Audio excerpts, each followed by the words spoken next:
Hey, Bears News Fan Report Squad. If you're fired up for insider scoops and hot takes, smash that like button and subscribe to Bears News Fan Report right now so you never miss our deep dives.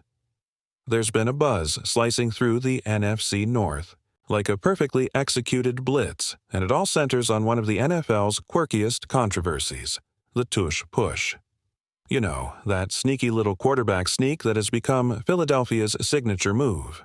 But here's the twist. Chicago's own head coach, Ben Johnson, publicly threw shade on the very play that has defenders everywhere scrambling.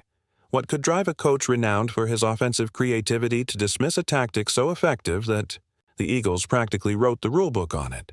Could it be fear of mimicking their rivals, or is there a deeper philosophy at play? Imagine the scene in Halas Hall when Johnson first saw that clip of the Eagles rolling that mass of blockers like a wave, shoving their quarterback forward yard by yard. Instead of fist-pumping, did he cringe at the lack of fireworks? "Have you ever seen a tush push become an explosive play?" he challenged. "I like explosive plays. I like big plays. So I'm not a big tush push guy myself." Those words weren't mere quips. They were a declaration. And it begs the question, if the leader of your offense isn't sold on a tactic that moves the chains, what does that say about the playbook we'll see under center in 2025? Let's rewind to the offseason meetings where the Bears joined the league vote to ban the Tush Push. That move alone set tongues wagging. Some praised Chicago for taking a stand against gimmickry, while others wondered if it was sabotage, pure and simple. Could Johnson's outspoken stance be a strategic feint designed to lull opponents into underestimating Chicago's ground game? Or is he genuinely committed to a high-flying offense built on long bombs and dramatic reverses, rather than those pesky 3-yard gains? Fans are already speculating. Will we see the Bears ditch the power formation for vertical routes that test defenses deep? Context is everything. Last season, Chicago averaged just under 4.0 yards per carry, a middling figure that hardly strikes fear into cornerbacks. If Johnson wants explosive plays, will he gamble on rookie Caleb Williams taking more risks downfield? What about the offensive line? Will they prioritize wide zone schemes over the bulldozer mentality of a tush-push wedge? Some insiders believe this philosophy reflects Johnson's time coaching under innovative offensive minds in the NFL and college ranks. Could that pedigree translate into a Bears offense that scores 30-plus points consistently rather than grinding out field position advantages? But let's not ignore the counterpoint.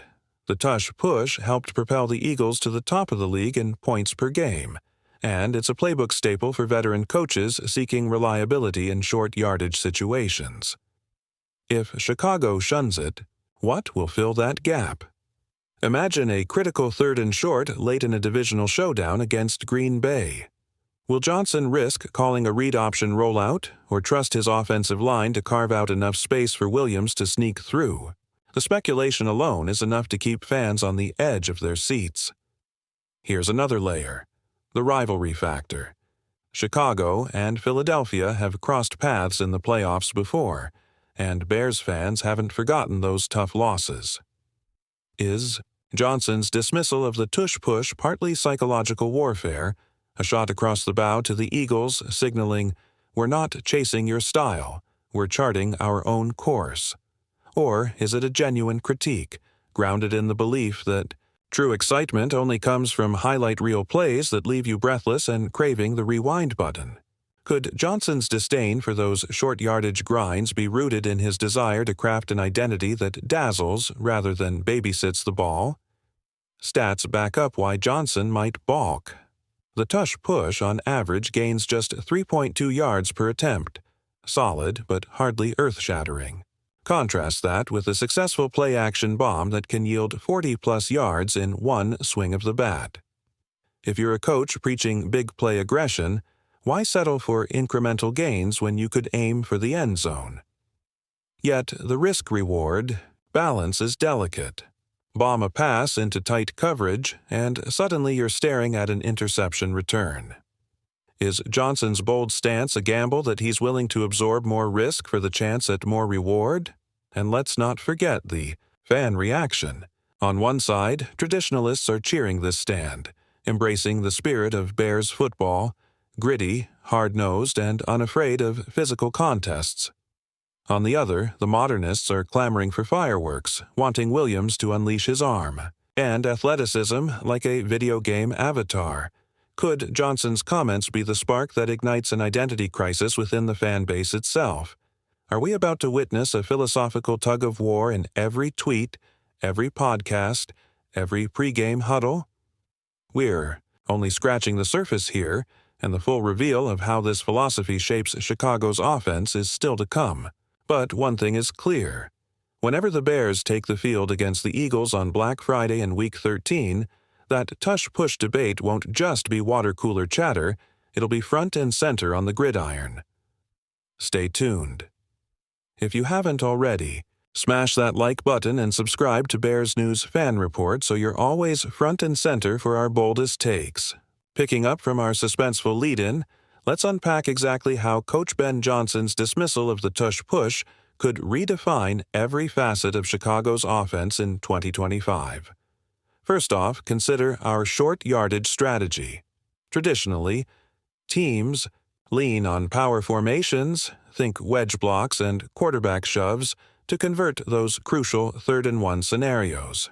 But if Johnson truly believes that explosive splash plays outweigh methodical gains, we could see the Bears pivot to misdirection, schemes, jet sweeps, or even wildcat snaps that keep defenses guessing. Could we witness running backs like Khalil Herbert or Roshan Johnson taking direct snaps, darting outside for quick daylight instead of grinding upfield behind a brace of linemen? The mere idea has offensive coordinators across the league watching the Bears' install period with wide eyes.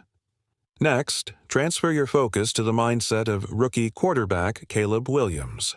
Thrust into an environment where his coach publicly questions a time-tested, chain-moving tactic, Williams may feel liberated to air it out more often. Picture him dialing up a deep post on 3rd and short, trusting his arm and his veteran receivers to create separation rather than ceding the line's momentum to brute force. Some insiders speculate that Johnson's critique is actually an indirect vote of confidence in Williams' playmaking ability, an invitation to seize every yard via creativity, not convention. Could that be the recipe for a highlight reel that sends shockwaves across social media every Sunday? Yet, for every philosophical shift comes inherent risk. If you scrap the Tush Push, what's your fallback when the opposing defense pins its ears back? Johnson might lean on an up-tempo spread package, but defenses can adjust in season. Will Chicago's offensive line be ready to handle a blitz-happy front? Or will we see more quick screens and high-percentage throws to offset the lack of a reliable 3-yard gain play? The beauty of this unfolding drama is in the unknown. Each practice rep, each walkthrough, each training camp scrimmage will reveal whether Johnson's vision can withstand the grind of regular season reality. And let's dive into the analytics. The Tush Push conversion rate hovers around 80% league-wide in short yardage spots, a statistic that's hard to ignore. But explosive plays of 20-plus yards on 3rd and short happen at a far lower rate, maybe 10–15%. Yet they flip momentum in an instant. Johnson seems willing to accept a lower conversion success overall if it means more game-changing bursts. Could that philosophy mark a renaissance for the Bears' offense, one that prizes high variance with the promise of high reward? Or will we look back on 2025 as the season when Chicago gambled and watched vital first downs slip through their fingers? What do you think? Are you on board with Johnson's push for fireworks over fundamentals? Or do you believe the Bears should have embraced the Tush Push as another tool in their arsenal? Drop your thoughts in the comments. Your voice shapes the conversation here at Bears News Fan Report. If you enjoyed this analysis, make sure to like, subscribe to Bears News Fan Report, and ring that bell for more insider intel. Until next time, keep the faith and go Bears.